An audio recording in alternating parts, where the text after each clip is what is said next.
All right. Hello, everyone, and welcome to CSD Learns, our webinar series entitled Best Practices of Financial Education. Um, Thank you all for joining us tonight.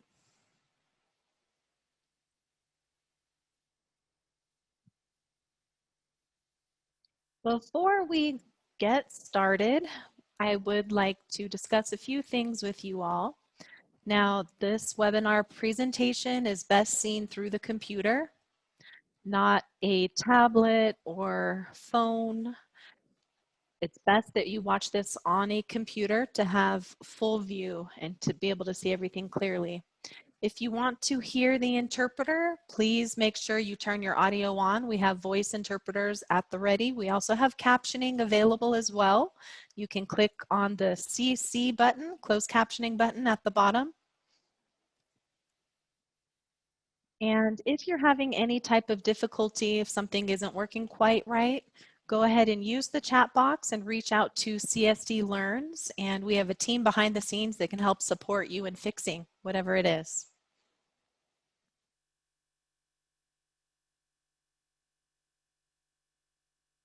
All right, also make sure that you're using the most updated version of Zoom. You can use full screen, and if you want to see the PowerPoint plus the presentation with two co-hosts, you'll see two lines in the middle that you can click and drag in order to scroll the sizing of the presentation, the PowerPoint slides, and you can adjust the sizes between the presenters and the PowerPoint that way. If you want to ask any questions as we're going along, feel free to use the QA box, and our presenters will keep an eye on that and respond to your questions at a specific time. Also, if there's anything that you want to add, any advice you'd like to add, go ahead and add that in the chat box as well. If you have any tech issues, put that in the chat box as well so that our tech team can help you. My name is Megan Kaluza. I'm the marketing coordinator for CSD Learns. And CSD Learns is under a larger company called Communication Services for the Deaf. CSD Learns focuses on online education. We create resources for teachers as well as our community and distribute those freely. Over the last 4 years, we have partnered with Wells Fargo Foundation, and we want to thank them for their great support that they've provided us over the years. This is our 3rd year of hosting this webinar series, Best Practices of Financial Education. Thanks for we're thankful to them for their continuous support in making that happen. CSD Learns founded this webinar series with the intention of supporting teachers through this time that we're in with COVID and shifting online. So there's a lot of resources that talked about classroom instruction, but now you'll see a lot of that information transitioning to how to teach online, which is interesting for the times that we're in. I'd now like to invite our two co-hosts. Please turn on your videos. Hello. Hello. Welcome. Glad to have both of you here tonight. Would you mind introducing yourselves?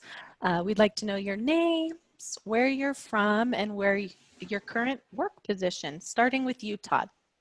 Sure. Thank you for having me here. It's an honor to be here. I'm very excited to be here. My name's Todd Bothio. I'm here in Frederick, Maryland. I now teach at Gallaudet University. I've taught various subjects over the years, but my main focus is math and tech, and I teach in classrooms. Hello, my name is Mary Ellen Graham, and I'm living here in Austin, Texas. I work with the statewide outreach center as a resource program specialist. I work with deaf and hard of hearing professionals, teachers, and children all throughout Texas. So thank you for having me as a part of this. Megan says, great, thank you. And I have a question for the both of you. What made you want to be involved in this web series and co-host this series going forward? Basically, what brings you here tonight? Sure. You know, I taught high school math in the past. I taught the general ed math subject, and I taught one class at Gallaudet that really focused on personal finances. And throughout all that, we talked about certain concepts about the credit cards, investments, and students I noticed were very interested. And compared to other subjects, they just loved these particular subjects related to personal finance. And so that hit me, and I really have gotten involved in that area. And there's very few ASL resources. There's not enough in regards to finance. So I thought, you know, how can I continue to bolster that area? And so when the opportunity came up, I really was excited to be a part of it. This is Mary Ellen, same background as Todd. I used to be a classroom teacher, and the subject of finance would come up. We talk about the Great Depression and different financial topics. Students would often be interested and want to learn more about that, and that's where I was stumped. There's really just not a lot of resources out there, plus not a lot of ASL resources for teachers to use. And that's when I realized I needed to find the time within teaching on the side to do that. Now that I've transferred out of the classroom setting, I realized there's so many things possible that I can do to do my part to educate, bring this education out.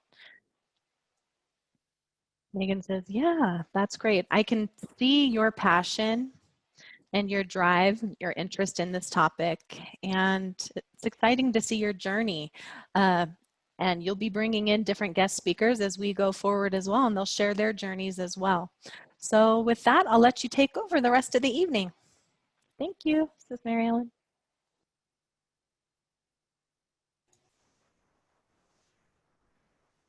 So we will be running this series for 6 months. And during the 6 months, tonight going forward, we'll have 4 specific series goals.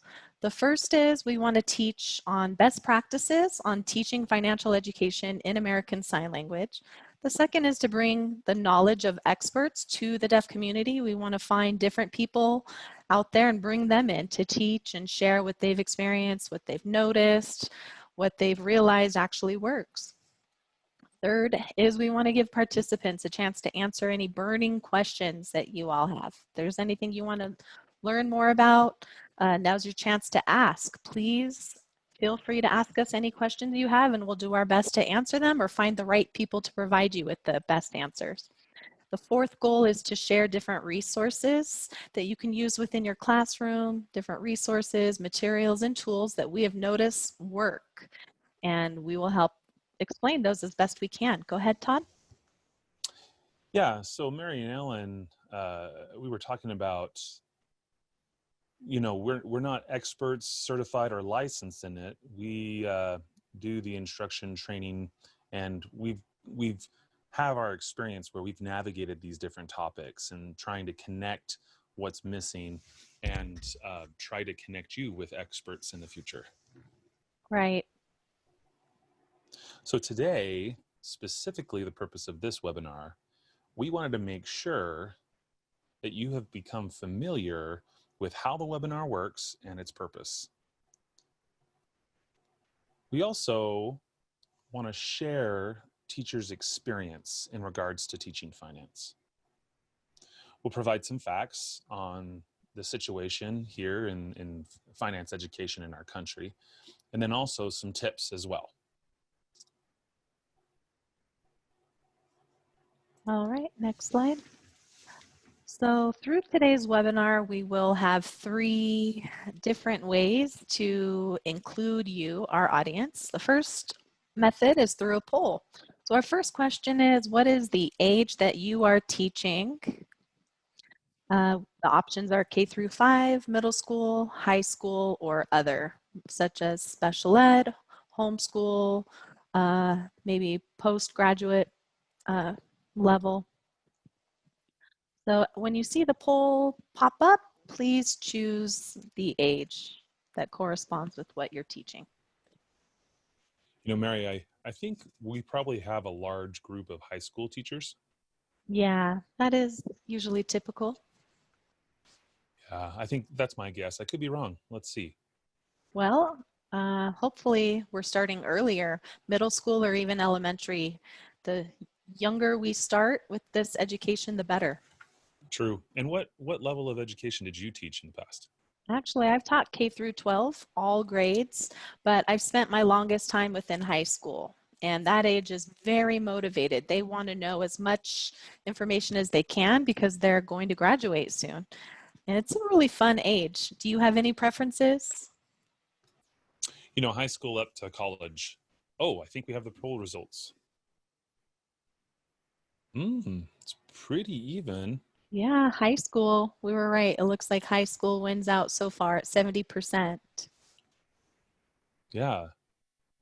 Does that percentage look right? Yeah. So there's 2 K through 5, 3 in middle school, 7 in high school, and 5 within other areas. Wow, it's pretty Yeah, well, balanced. that's a Pretty good pretty good mixture. mix. Definitely. Yeah, it's nice to have this diverse audience. I hope to meet you eventually someday, virtually. Great. All right, next slide. So the next topic that we will discuss is related to a discussion question. So let's look at that question now. Looking back on our experiences with financial education, what do we remember? What do we notice? What really stands out? I really remember learning this specifically because of this experience. Does anyone have any memories, maybe back from K through 12 or while you were a college student, anything that really impacted you that you remember? Yeah, I don't remember being taught financial education in my youth. Um, Unfortunately, my parents, they explained some things, but nothing really in depth. They didn't really explain those things. And at my maturity level, they might say things and tell me things, and I kind of brush it off. But to be able to really understand financial education never really happened. The closest thing to that maybe would be the math homework and having to figure out how to compound interest rates and calculate those, but really apply those to real life financial education for stocks and finance and banking and all that stuff. I didn't really have that, so that was missing throughout my experience. And I've had to go buy a house for myself, open a bank account and everything myself without that real in-depth understanding of how things work and understand how Mhm. what the fine print means in those things. How about you? Right. I have a pretty similar background as you. Now, my parents were great. They did try to teach me as much as they could, but high school students, we don't listen to our parents, and you don't really Right. want to talk about finances when you're a high schooler. There's a lot more exciting things to talk about. And I went to school, college, out of state from my parents, away from them, and that's when I realized, okay, I need to make sure I learn everything I can, and I learned through a few mistakes. Of course, I realized as I got older, I placed an emphasis on learning what's important in terms of financial education. But I would say I learned mostly through mistakes. And I also had some friends in college that taught me a few things, which really was the best way for me to learn. Trial and error. Yeah. Yep, exactly. Yeah. And I wonder about our participants. If you could type in the chat your experience, if you felt like you were or were not exposed to that growing up. If so, was it in the classroom? Was it, at camp? Go ahead and add your experience to the chat. Let's give them some time to type in there if they have any responses. Now, Todd, I'm wondering what age do you think students should start learning about finances? Oh, really, as early as possible. There's really no specific age, but having that exposure when you're young is important. I would have to Understanding agree. Yeah. So understanding factoring and the different ways that you can calculate these things, and being able to budget your money. For kids, you can incorporate candy and purchasing candy and soda and things like that, and how you would manage your finance. And so, really, there's no risk at learning at an earlier age. How about you? That's true. Yeah, I agree with you. I think it should be taught as early as elementary school because um, you learn, oh, more important than my own experience. I'm seeing some comments here and I would love to share them. First one from Sue. Before I left for college, my dad helped me open a checking account so he could deposit money for me from home and taught me how to balance my checkbook. That's awesome. Oh, like I wonder about checking books today. Do you still have one? I do. I still use a checkbook, but I notice a lot of people don't anymore. Typically, people use a debit card or a credit card, which can be a little dangerous, but that's even more reason why we need to teach people young. What do you think? Yeah, and with mobile apps today, your mobile banking app, being able to look at that anytime when you put a check in your checking account, you're able to check things. I think there is possibly less need for checking checkbooks, but being able to understand what you're spending and monitoring that's really important. I have one funny story about a check. A long time ago, I remember my mom went out shopping, and after she had collected all the groceries, she paid with a check. And I remember that at a grocery store. I never saw that before. No? And no, and so I thought, wow, like my mom has this giant book of checks that she would pay. I thought, wow, you're lucky, mom. You have all that money in there. But I did that's You what I thought that understood was at the money. time. Yeah. Right. Yeah. I There's a mean, limit to well, what you can use. naturally, that's probably what a kid would think. Like, you have a lot of checks, it means you have a lot of money. Oh, I really wish it worked that way. Yeah. Yeah. I see another one from Dana, or do you want to read that one aloud, Todd? You can go ahead and What? read that Oh, one. yeah, yeah, yeah. So remembering how to deposit and take money out as well. And that was a huge exposure for them. And the parents tend to be the ones that do that. School is, you might get a little bit there.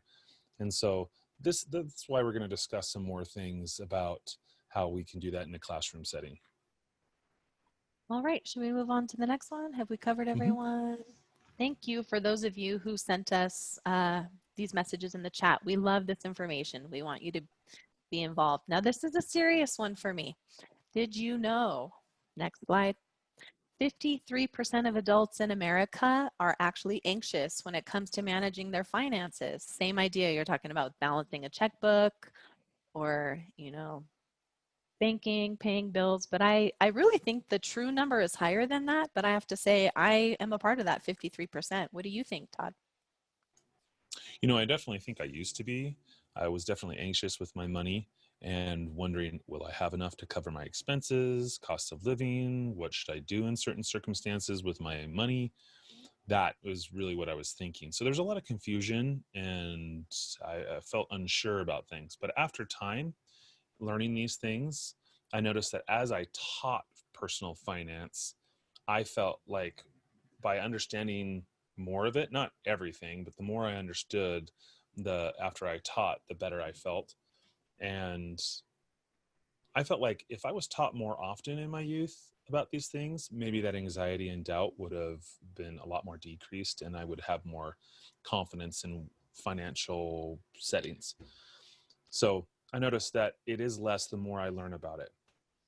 But without the exposure from parents or teachers, like it can be definitely anxious, Yeah, cause anxiety.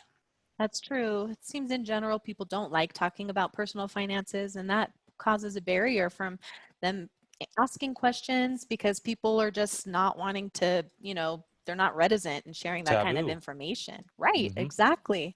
So we need to normalize personal finances and talking about that so that people can learn things. I've had some conversations with my friends where one friend just bought a house as well, just like you. And in the conversation, I was like, Really interesting. And I took some notes, but would I have ever gotten that information if it wasn't for this person sharing it with me? That's why we should be more open, supporting one another. And then I feel that will decrease that number.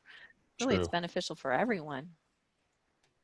Yeah, and I notice where we can have these discussions, especially with children, younger teens, you're able to see students talking with other students about personal finance when they don't have that experience. How else are they supposed to develop their personal finance knowledge and ability to help with their future and increase their confidence in personal finance? Yeah, and it's not only within the classroom, but you can include, when you go to the store discussing, oh, how much does this item cost? I want to make sure I have enough to cover this item. Like you can't purchase candy and a soda. You have to pick which one because we have limited funds. So if you get a small paycheck, in your first job, parents can incorporate that in a discussion. Actually, funny story, this reminds me of my dad would tell me that I had to actually pay this specific bill, and he would take some of my paycheck, and he took the money and actually just saved it up for me. And he said, remember that bill I told you you owed me? Here, all this money is back to you. All that time, I was so worried about helping pay this bill, and all along he was saving that money. So we should do more things like that.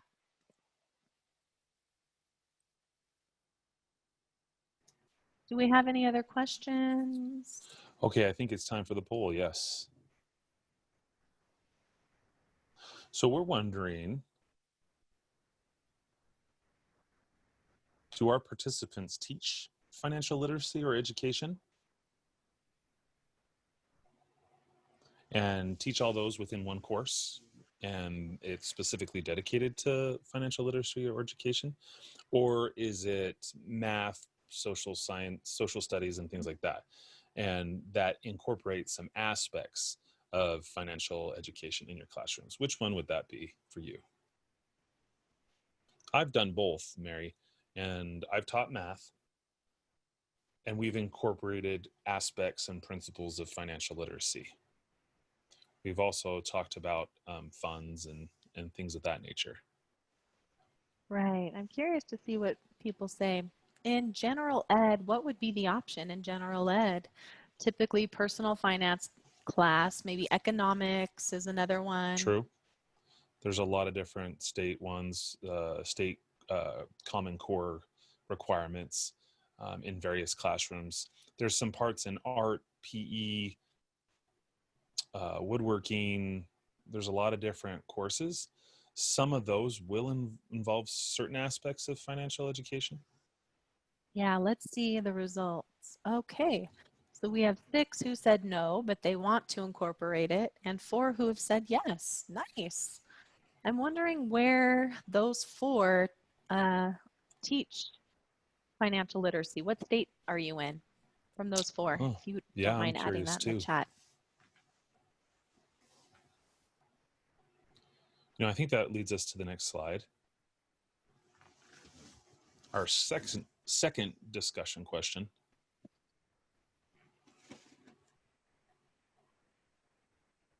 Now, anytime you have incorporated this into the classroom, when you teach something, what have you noticed that is missing in your students' education? The common gaps that you see. What are the gaps that you see in your students, if you do see some gaps? Well, when I was working in the classroom, just having that concrete understanding. I'm sorry, when I was a student in the classroom, having a concrete understanding of, okay, I get this paycheck, but how does that correlate into paying for different bills and taxes? I know that I earn a certain amount per hour, but then my paycheck wouldn't always add up or match up with that. There's a lot of things going on that you can't see because taxes are taken out, other things are taken out before you get your actual paycheck. So that explanation of you may be expecting more money if you're just determining the rate that you're paid, but there's a lot else that goes into it that you don't see directly, and that should be taught specifically. That's true. Yeah, and for our participants, if you can add your thoughts to the chat, please do. And we're keeping an eye on that. And we want to know what you have noticed are gaps in the students' education. For me, I've noticed in regards to deaf and hard of hearing students, being able to sign these actual concepts is a gap as well. For example, interest, like being able to know what that sign is it interesting? And I've noticed, like, what are you trying to say? Oh, the 6.2% interesting rate. And so I've taught them, no, it's interest, it's signed this way. And so they have a hard time being able to explain the difference between those two concepts. So that's one area that I've noticed. Wow, how many more signs, financial signs, are there? Interest, I mean, just a very simple concept of an interest rate and being able to sign that. I've noticed that in regards to financial literacy vocabulary, there are some gaps there in our students. Oh, and Yeah, second, in regards to living, so putting out a topic, if they can't relate that topic to their lives, like a real world application to something, right, like buying a right. house, all of our students, not all their families buy a house. Some of them rent. Yeah, And so making sure, if I'm teaching concepts related to buying a house and having a mortgage, yet they can't afford it, how can I modify the curriculum so the students can have more of a personal application to the principal if they can't buy a house and things like that? yeah. And also, when working for the School for the Deaf, you notice that there are students from all over the state. Some are from more rural areas and others from larger cities, where there's a difference in the cost of housing. So you may explain one example, but it doesn't necessarily apply to all students, and you have to explain the differences. Yeah, interesting topic. You want to move on to the next one? Oh, well, I see some comments. Oh, yeah. So social economy groups, yes, I totally agree on their socioeconomic situation. Some have like a limited understanding and some don't. It depends on their family dynamics. And maybe some families are able to invest, some may have credit cards, some may have really negative experiences, and so they tell their children not to get involved in certain things, whether it's credit cards. Like, credit cards can be one of the worst things for you to own, but then we can help explain certain concept related to credit cards. Like when we teach the topic of credit cards, some of them tell me, oh, my parents told me that credit cards are horrible, you should never do that. But then helping them understand what it means and the high interest rates, and be able to educate how credit cards can have a benefit and help get Right. that balance. Yeah, it's tough. Well, thank you for mentioning that, John. Let's move on to the next slide.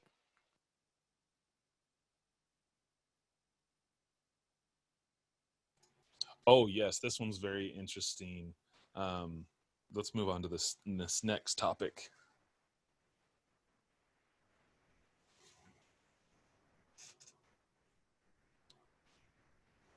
So actually teaching personal finance. It's required in 21 states throughout the US. Out of the 50 states, 21 are required to teach personal finance. That's not even half. Right, not even half. I expected there'd be at least a couple, but I was quite impressed that we have at least 21 that are required to teach it. So let's see on the map where it's required. So as you can see, any of these that are green or have green with stripes, they must have part of it, or in totality have it in their courses. So that's all the green states that you see highlighted. I'm from Maryland, and that wasn't required in the core curriculum. And you're from Texas, I believe. Yeah, according to the map, it's required. I'm surprised that California doesn't have it as a requirement. That's one of the most expensive states to live in, too. True, true, yeah. Some students may have the exposure in their classrooms, but some it's just not required, and so they don't have to do that. Well, we need to improve that. Yeah, there's other areas, math, social sciences.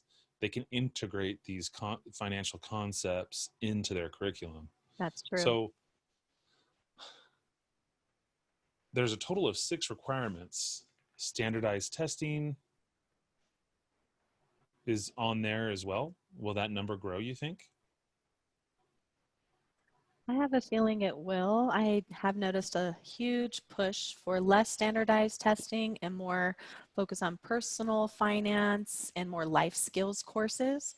So I'm hoping that we'll find that happy medium and that balance where students can really benefit and get the skills they need for life, not the learning that they need to achieve that's only good during high school, but there's no real life application. We really need to incorporate more life skills into both deaf ed and general ed. Yeah, now the cost of living is just increasing drastically. Many students graduating college and move into a place, get a job, and think they'd be able to buy a house. And that's it. And that's all it takes.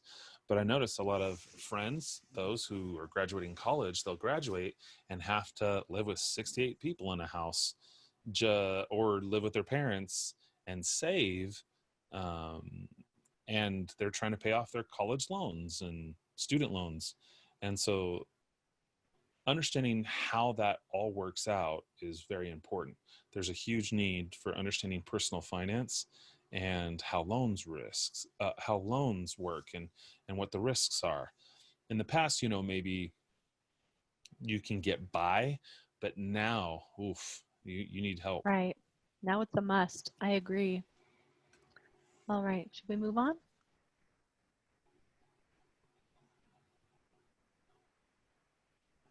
All right, Todd. And for everyone who's watching as well, I'm wondering what your preferred platform or apps or any other technologies that you use within the classroom that you really like and use mostly. Todd, what do you notice? I'd love to hear what everyone has to say, and then I'll make a comment afterwards. With technology, apps, and platforms, I'm really curious to hear what they use.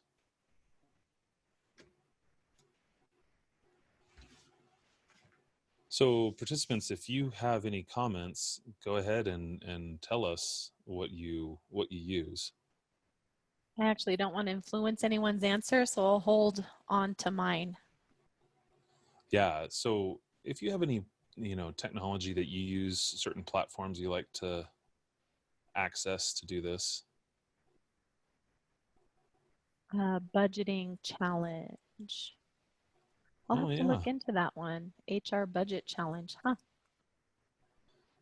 yeah. The budget challenge, being able to zero out your budget, and you give it to students, and they're having to figure out over 8 weeks how to do their budget. That's a good one. Sue says she uses a financial literacy course. I'm really glad to hear that. Um, there's a lot of games and apps out there that are popping up all the time. It's just fascinating to see all the different ones. I will mention one specifically a little bit later. Yeah, one thing, I noticed that traditional students or traditional instruction doesn't really incorporate technology in there. It's not as an effective. And so being able to teach them what to use to be able to bolster their financial education through technology will help. I've noticed that using those things in the classroom can help. So I really want to know what our participants use. Cash flow online. Huh. Yeah, like Hmm. I said, there's so many out there. All right, should we Yes. move on? Yeah, let's do that.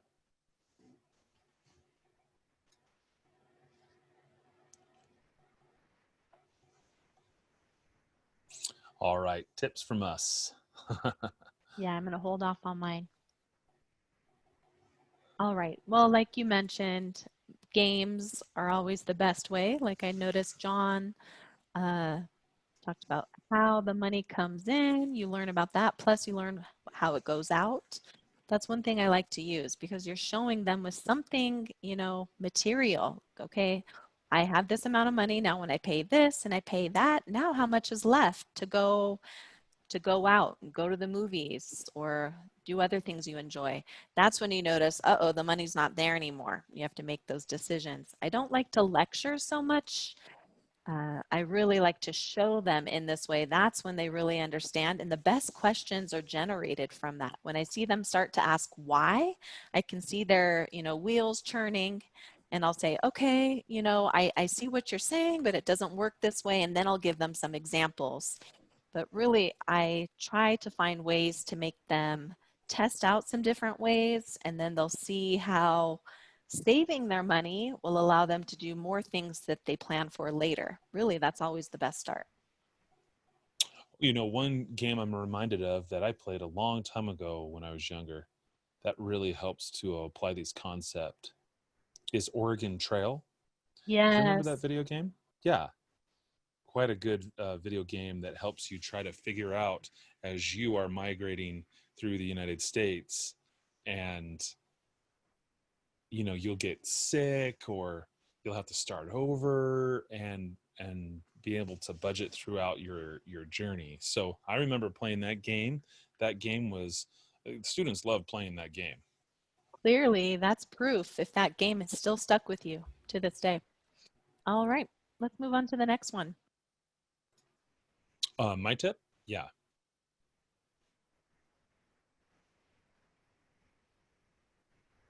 let's move to the next slide. Okay, perfect.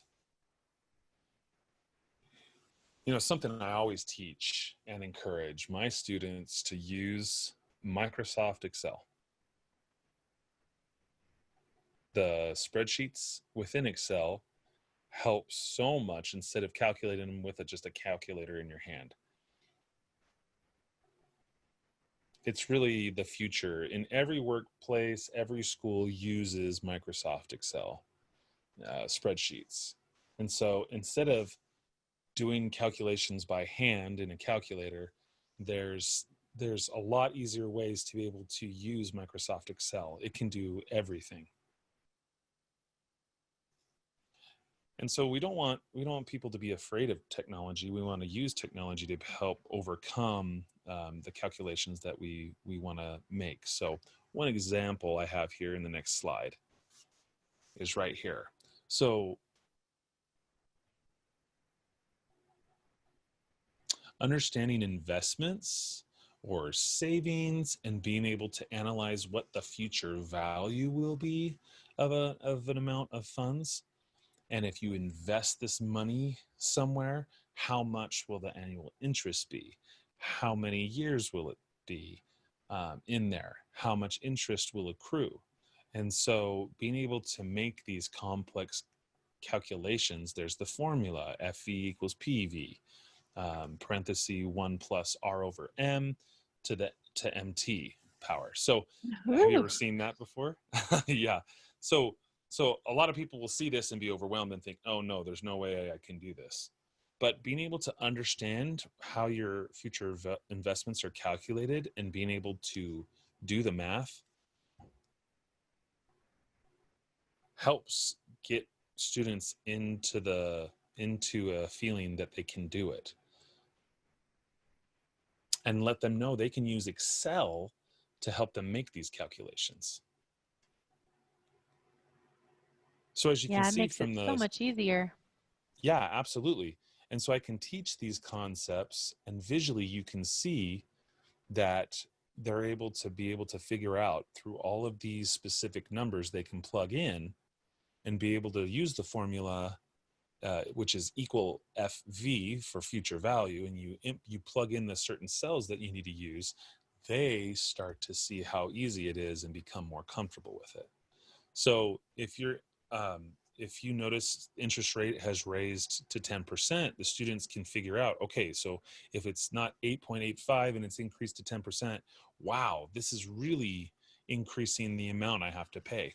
And so being able to figure things out with Excel. It's easier instead of trying to do it by hand. So you're able to do, instead of if the interest rate changes and doing the whole calculation all over from scratch, it's a lot easier just to plug it into Excel. So it really helps reduce the amount of math you have to calculate yourself, and use technology to be able to do that. And it's a live tweak. You make some tweaks and you just plug in the new number and it automatically calculates it for you. And you're able to find out, why things are what they are. And then you can double check to make sure if you're right or wrong in a certain calculation. Yeah, right. So I really strongly emphasize the use of Microsoft Excel. There's also Google Sheets. That's another one, which is free. But you're not able to manage it as well as you can with Excel, right? True, it's not as powerful. It is a limited version compared to Excel, but it does have plenty of It's better than ability for you to nothing. be able to. Yeah. So if you're not in a classroom and you don't have Google or Microsoft Excel, you can get access to Google spreadsheets, and being able to get all the functionality and all the different looks like borders and things like that. So that's my tip. I really want to emphasize the use of tools like these spreadsheets. Yeah, and it's a great one. I agree with you. I used to use paper for budgeting. Then I would get annoyed. Uh, if one thing was off, I'd have to start all over again. So now that I've shifted over to Excel, it's so much easier. Plus, I can open it on my phone. So if ever I'm out and I want to purchase something, I can look back at my budget on my phone. So it's a really nice thing to have handy, not have to rely on paper anymore. I agree. Excel is a wonderful skill to teach.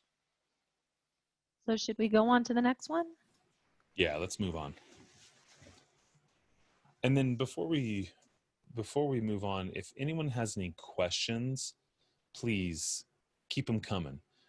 We have time at the end of this presentation to have a Q&A, so we want to answer your questions.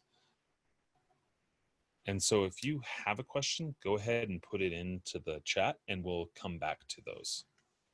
All right. Well, I like this question. Yeah. So think about a memorable lesson that either you taught or you remember learning as a student in regards to financial education. What about you, Mary? Well, when I was teaching, and I mentioned this, it ties in with signing, not having the signing vocabulary. I would talk about the Great Depression, and my students would sign depression as in clinical depression instead of the economy depression. It's a completely different sign, a different concept in ASL. So I had to really establish the difference and explain it in ASL. But anyway, so one student was talking about the Great Depression. And they got some money from work, and say they were playing Monopoly. We were playing with Monopoly money, and I said, if you want to buy some bread, you can't. I took their money and I said, you're not able to. You have no more money. And then eventually they kind of learned my tricks and what I was trying to teach them. They didn't want me to take their money. It just I was trying to make them react quickly, because so often we have to make split-second decisions. So it was just kind of a fun game. Then, at the end of the game, they had to see who had the most money at the end. But that was always one of my favorite games to play. What about you? That's cool. Yeah, I really appreciate those lessons. One I had was investments in regards to interest and how the interest accrues and how that works. I would warn my students there is risk of your investments losing money. Some are safer, like a savings account with interest rates, but if you're doing investments for retirement, they do have risks. And the students would say, oh, no, then forget it. I don't want to invest if there's any risk. And I say, no, you should invest. And so one lesson I taught, it seems the students really enjoyed this lesson that I taught. So what I'd say is 30 years ago, you find a quarter on the street. Okay. So what should you do with it? And you could buy some candy for 25 cents. That was 30 years ago. So, you could buy candy for 25 cents. And, Yeah, okay. and so, or you thought maybe I can save it for later. I don't need to have candy right now. And so they decide to put that in a jar and save it. 30 years later, the cost of candy is now $1. Now, say 30 years later, you're in the mood for some candy. Can you buy the candy? No, you can't. You only have 25 cents in that jar. And the cost of candy now is $1. So that means the value of that quarter has actually gone down over time. Yeah.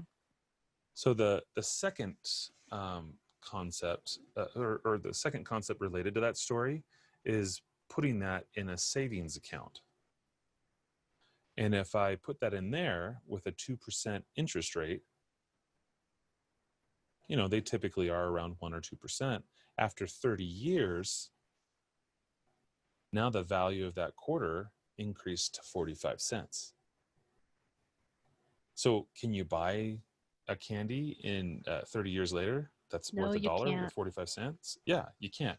So let's do another situation where if you put that into a mutual fund, and which is in a whole portfolio that averages over time, over 100 years, about 8%, 8 to 9% of an increase. And so thinking about that, in 30 years, you'll have $2.52. $2.52. And so now that means you can afford 2 candy bars at $1 each instead of just that one. So now Smart. students It's a are smart way. understanding that concept of needing to investment to just keep up with inflation. And if you don't and just keep it safe in your jar, you'll actually lose value. So that's one Yeah. of the lessons my students really appreciated. And so now they're feeling like, oh dang, we need to start investing now. And then I have to explain, okay, now you have to balance it and you have to pay for your cost of livings. And so being able to do all this and talk about personal stories really helps hit home. Yeah, that's great. Plus, obviously, the sooner they start investing, the more they'll have, they'll have a greater return. So it really is beneficial to teach them this concept younger. Right. And it's really easy. It's simple to be able to do that 4 or 5 months, and they're able to succeed at it. So Yeah, that's a fun one for sure. okay, and I think we got something in the chat. Oh yeah. I see comments are popping up there. Oh, yeah, similar concept was shared with Yes. what you just said. Yes, purchasing a car. Oh, I've done that with my students as well. Being able to purchase a car you can afford and figuring out what your monthly payments will be. Right. They say, I can afford that car, that nice one. Like, no, you can't. Yeah, because you have to compare 4 months, 6 months, 8 months, and in that way you can figure out actually how much you'll pay in And the end. down payment too. Right, right, And, you know, something you have to really impress is that if you buy a brand new car, your car will lose so much more value as soon as you drive it off the lot. And they say, nah, that doesn't make sense. And I say, well, uh, if you were going to buy a used t-shirt, would you pay as much as a new t-shirt? No, you wouldn't. Same thing. Once you drive your right. car off the lot, it's used. It's not the same value anymore. Yeah, and I think we're at our last slide now. All right.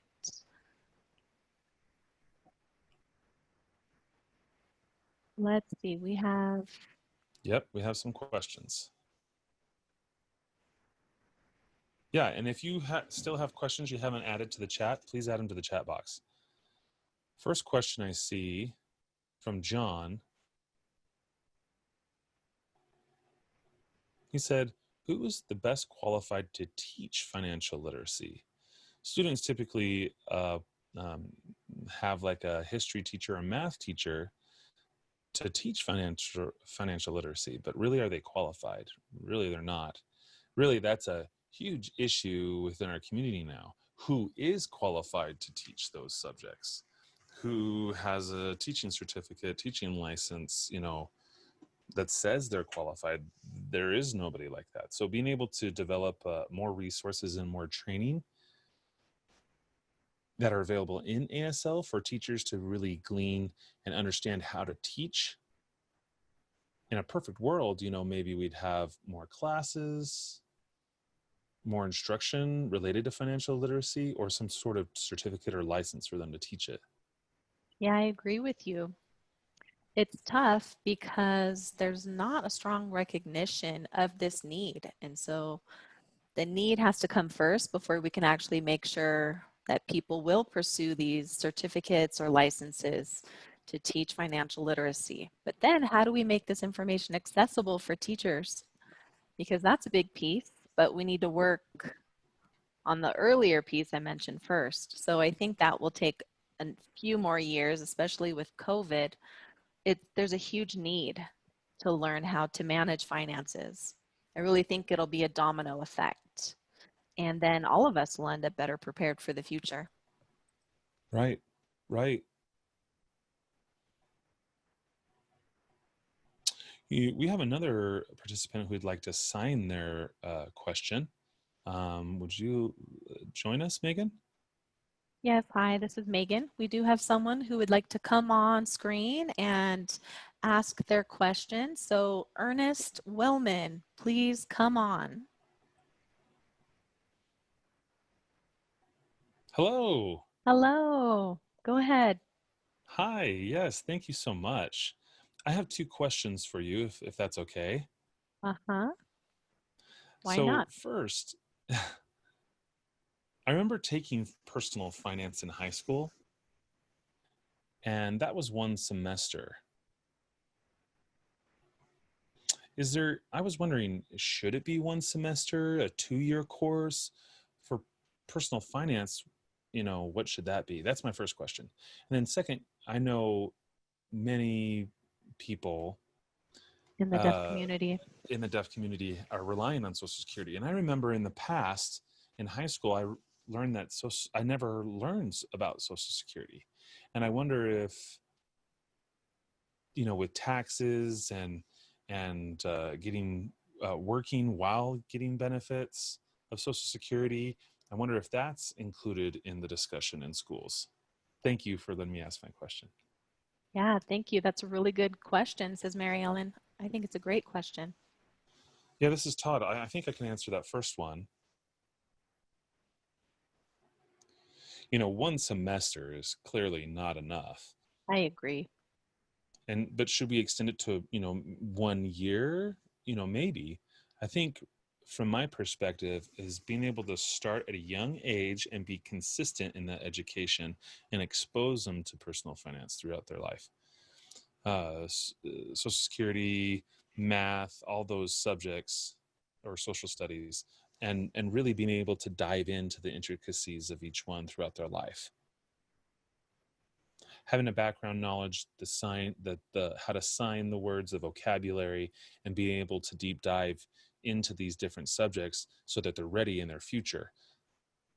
But being able to do all that in one semester Yeah, it's a isn't lot. realistic. Yeah. What about you, Marielle? I agree. I think I've also noticed sometimes when you in a personal finance class, it'll be optional. And of course, students would rather take another class as an elective. So I think it should change to being required, where every student is required to take the course again, starting young, maybe, added in at the middle school age, and that could be a semester long course. And then in high school, a year long course, definitely in their junior and senior years so that they're more prepared once they graduate. Then you can teach about Social Security and vocational rehabilitation, which should be a part of their curriculum, whether a student uses it or not. It's better that they're aware of what's out there. And if they do decide at a certain point that they need it, then they'll have all of their questions answered or at least know who they can go to. to get more information. So teaching them about having a VR counselor, that is a resource you can ask, or asking, telling them to ask their teachers. I think just getting them comfortable asking questions, and then they'll become more confident and more willing to ask for help later. I agree. There are more and more resources available in Facebook and stories of people in ASL about SS and being able to do that. But there's no centralized database for that. Being able to have those topics in webinars, we have 5 more webinars where we'll really go in depth into the different resources and what kinds of topics that we found valuable. And if participants are interested in those particular topics, then we'll delve into those in a more deeper level. We just want to know what your needs are and your interests are. Right. Now we have the last question from Denise, and we'll do that before we wrap up. Denise asks, what apps really help for teaching financial education? That's a really good question, Denise. Right now, a lot of people are doing distance learning due to COVID, and honestly, I'm not sure. Like, I'm looking for resources and don't know exactly what's available and what the best apps are out there. I use different things like Excel and budget apps, but really having a list of all these resources, I don't have anything like that. But with this information, we want to include that in our next webinar and talk about what apps are out there and what we can use. And we're going to incorporate that in future webinars. For sure. Wells Fargo, I know, has hands-on banking, and that's something we will be talking about in future webinars. I'm really excited to actually dive in more, the explanation of that. With that, I think we'll go back to, explaining some more resources or apps and what they can use. Megan? This is Megan. Yes, thank you. Next slide. So I'll briefly share some resources that we as a team, CSD Learns, has recognized and are aware of and would like to share with you all. So CSD Learns has been generating different resources, and here's one of a few examples of what we've made. We've made teachers' toolkits for teachers to be able to download for free and use within the classroom and use in their instruction. Both of these we have listed here related to financial education, dealing with debt, which really dives into debt itself, so you can explain that to your students. The second one is begin your business, how to establish your own business. Nice. Both of these toolkits are for high school level students. And both, one is a 4-week long toolkit, the other one is a 6-week long toolkit. So a lot of content to last you a long time. And like I said, they're both free. If you'd like to download them and start using them, feel free. You can go to our website, csdlearns.com/educators. You can sign up and go from there. All right, this next slide talks about hands-on banking. I wanted to share, I know Mary Ellen said we'll go more in depth later, but just in general, this is a really nice resource. There's a curriculum included, and it's designed for families to use as well as teachers. So you can click on the site and download it. And really it's inclusive for elementary schoolers, middle schoolers, and high schoolers. There's courses, lesson plans, everything included. I really was impressed by how in-depth it was. So if you've never heard of it before, you'd like to check it out, their website is handsonbanking.org. And then the one for youth is more specific to students, and just go ahead and click around in there and check it out. It's a really nice resource. Next slide. So finally, we would like to let you know that the CSD Learns team has created a video in sign language with various tips on how to teach online now that there is a shift to teaching from home and working from home. This is a resource I hope that you can use and enjoy. This is on our social media page as well, also on our blog on our website, so I encourage you to check it out. Thank you, Megan, for sharing those resources. Sure. Now, we just want to thank everyone for their participation in this webinar. We really enjoyed talking to you and having this discussion. Again, we want to emphasize, Mary Ellen and I are not, financial experts. We all together want to connect to be able to learn. So the survey, if you fill that out, we'll be able to learn what topics you want to know more about specifically, and that'll help lead our webinar topics for the future.